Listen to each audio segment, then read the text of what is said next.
Hello everyone, welcome back to the channel. This video we're going to go over some of the basics quite briefly on stalling. First of all, what causes it? There's some common misconceptions as well, and what we expect pilots in the real world to be able to do to recover from the stall. So it'll give you a basic understanding of how it's caused and what you need to do to undo the problem. I'm going to repeat this with a few different aircraft in Microsoft Flight Sim so you can see how each one handles it differently, and it is very aircraft dependent on how it behaves, and we certainly find that in real life as well. Also going to show you quickly what happens when you stall uncoordinated, in which one wing stalls before the other, and that will lead to first of all a wing drop, and then potentially an incipient, and then a fully developed spin. Flight Sim does a pretty good job of modelling this actually. So armed with this beautiful Cessna 152, I'm going to have a go at demonstrating it to you, and before I do, explain the basics. Now stalling, unlike what happens with a car engine, is where your wing essentially stops producing lift. Now you could say this is speed related, and it certainly does happen more often than not at slower speeds.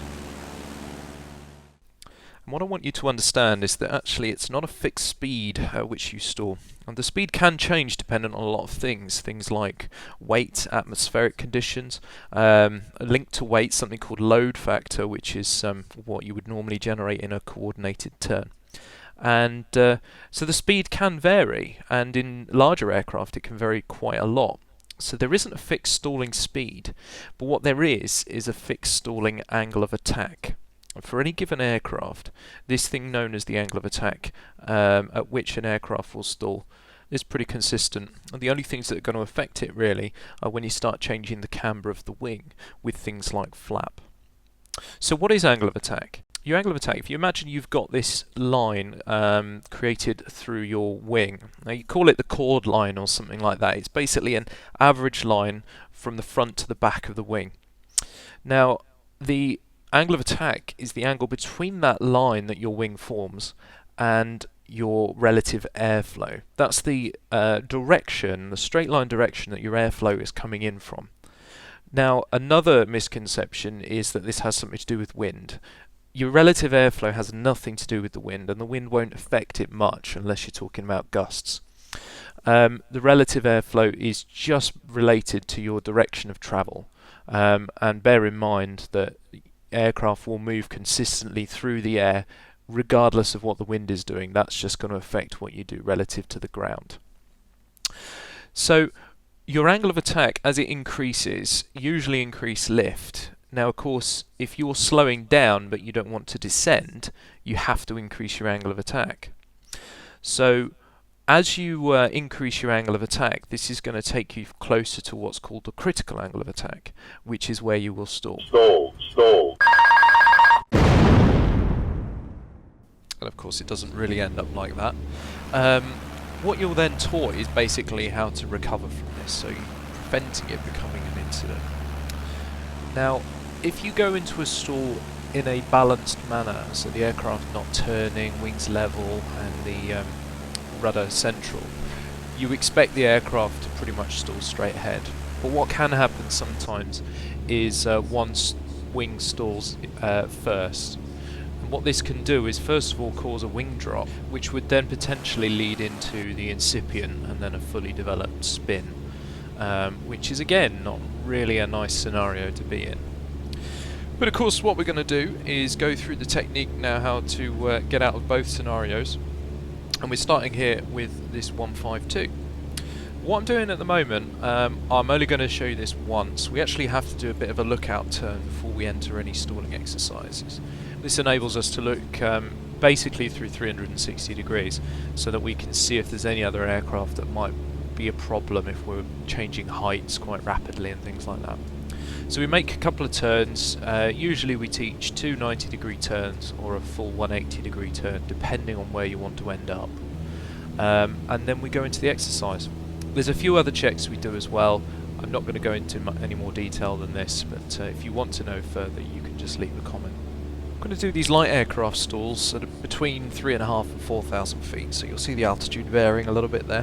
What I'm going to do now is bring the power to idle, and as it's a carburetted aircraft, I'm going to put the carb heat on, and I'm essentially now going to maintain altitude by pitching up, which is going to increase our angle of attack progressively to critical.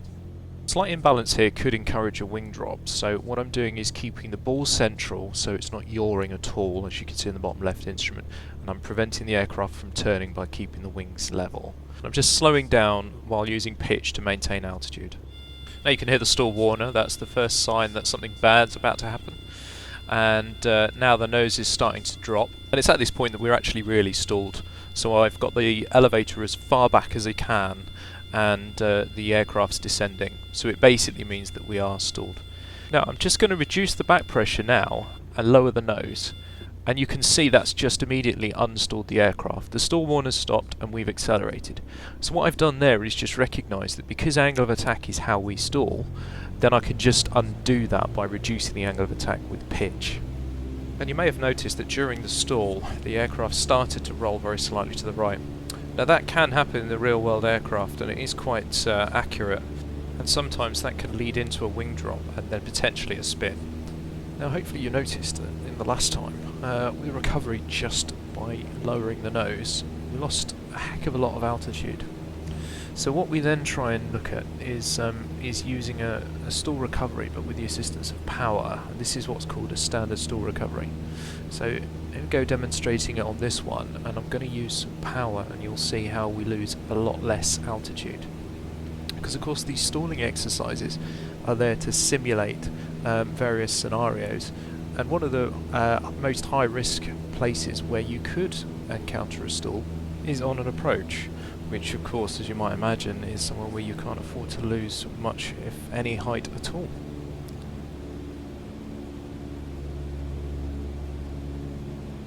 So as before, power to idle, bring the carb heat on when you're at low RPM as well, and using pitch, just hold the aircraft level, prevent it descending as you decelerate.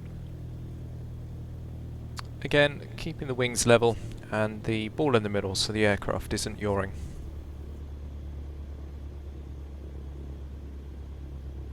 And now the stall is starting. And what you'll find on a lot of light aircraft is you'll get this sort of nodding dog. As you've got the elevator all the way back, the aircraft pitches down and recovers itself, and then pitches back up again into the stall if you just hold the elevator. So I've lowered the nose and adding full power, and now what I'm going to do is start recovering into a climb again, and carb heat obviously to go off there, and as you can see we recovered at about 3,900 feet there, so we only lost about 150 feet with that recovery. I've done better than that in the past, but it's still not bad. It's certainly a lot less than you lost just recovering with the reduction in pitch. So as you can see, this will get you out of a bit of a sticky situation if you want an approach and you happen to stall.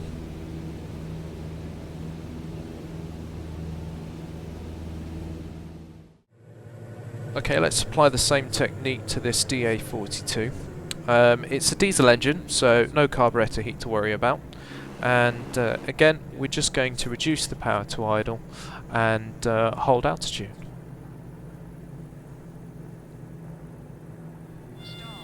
I don't really agree with that stall warner. It sounds like the Cessna, which is actually a reed type stall warner that goes up in tone as you get deeper and deeper into the stall. It's normally just a switch in these things. Now, we're fully stalled, and this thing is really well behaved. It's just pitching up, stalling, lowering the nose, and then pitching up again. It's not really, it's starting to just slightly lower a wing, but this is what you'd expect of training aircraft. Really well behaved. And there we go, just uninstalling the wing, adding power, and we're accelerating back into a climb. This is exactly what you expect from the real aircraft as well, so pretty accurately modelled there, Asobo.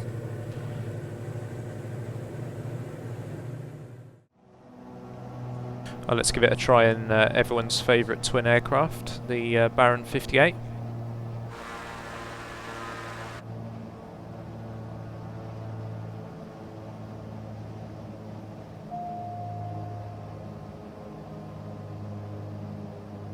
These are injected engines, great sounding ones as well. So we just reduced the power to idle, no need for any carb heat because there isn't any. And slowing down while holding altitudes, same as before.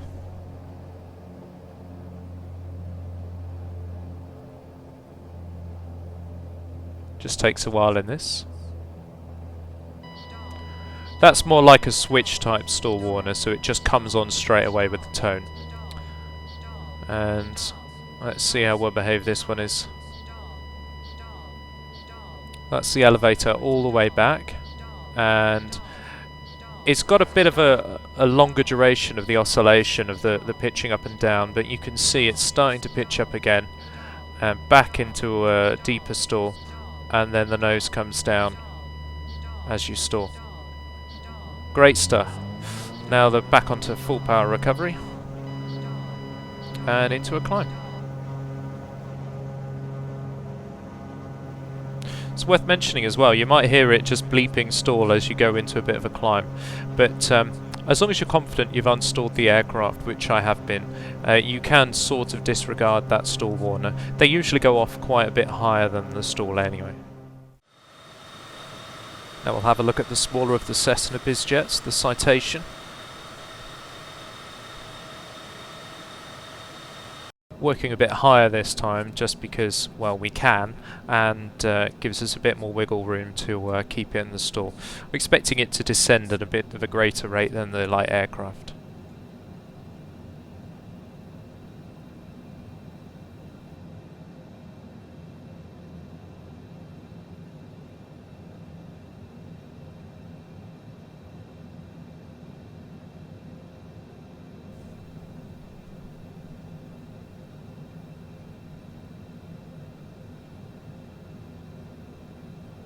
Of course, because it's a bigger and heavier aircraft, the stall speed is higher as well. As I say, it's also affected by the wings anyway, but just because it's generally a bigger aircraft, which is why we approach at faster speeds in these aircraft. This guy's a bit more matter of fact. He sounds a bit angry in this aircraft as well, but why wouldn't you be?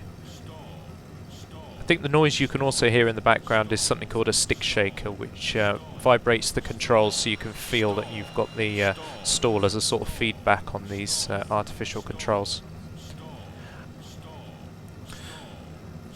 And this one will actually start to oscillate much like the other aircraft, but at a much slower rate. So you can see it's starting now to speed up and recover, and then it's gone into a bit of a climb now. And the airspeed's going to bleed off again, and it's going to go back into the full stall. And again, the nose will start to droop a little bit, and we'll start descending again, and it will happen all over again. Here's the recovery.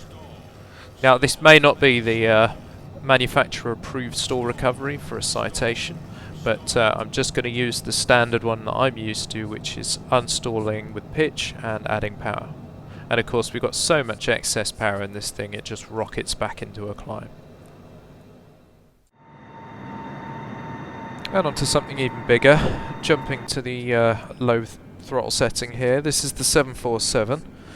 Now this was a bit of a pig. It looks like the only way to get it into a decent stall is to actually pitch up quite rapidly. The trimmer has to be fully nose up as well. And I'm not sure I agree with that stall warner sound. That sounds to me like a standard overspeed warning, whereas it should have a different tone for being in the stall. But the nose comes down, and then that's really it for this. You can't then pitch up enough to get it back into the stall. It's probably just not giving you enough elevator to actually get it back into a stall. So you could argue that's a good thing. But for the purposes of this test, it's made it quite difficult to stall the 7.4. Again, with power applied, this thing just rockets back up, accelerates way out into the danger area in terms of speed, so quite easy to stall recovery. What you might notice as well is a pitch couple with the underslung engines, so I believe the manual states a different stall recovery for these big jets, but again, I'm not following the manufacturer's recommendations here. So what about spinning then? Well, essentially spinning is where one wing has stalled and the other one hasn't, or is slightly behind that stalled wing. And it's going to put you into quite a tight rotation. Now some aircraft quite freely enter the spin without much encouragement, and others need a lot of forcing to go into a spin. I've just switched to the 152 Aerobat, and what we're going to do here is see if we can attempt to spin. Both the 152 and the Aerobat will do it, but I've just switched over to this one. So again, power to idle and the carb heat on. Now these Cessnas require quite an aggressive approach to get it into a spin, and this is very much the same in this aircraft. I'm just going to pull hard just before the stall and put full rudder in, and that should bring it into the spin. And that's basically causing one wing to move faster than the other. And as you can see, or as you did just see, the airspeed was still low, and we've now entered a rotation. And the airspeed's still staying slow, and we're rotating. Now if I just take the rudder input out on these, they stop spinning and accelerate. And again, that is quite accurate, as all you need to do is take that rudder input out and the rotation stops. Other aircraft, you're not always as fortunate, and you may need rudder opposing the spin. So what about the extra 300? Now we'll just try a normal stall on this one first and see what happens. So again, reducing the power to idle. Now this is a fuel injected engine, so we don't need to put the carburetor heat on.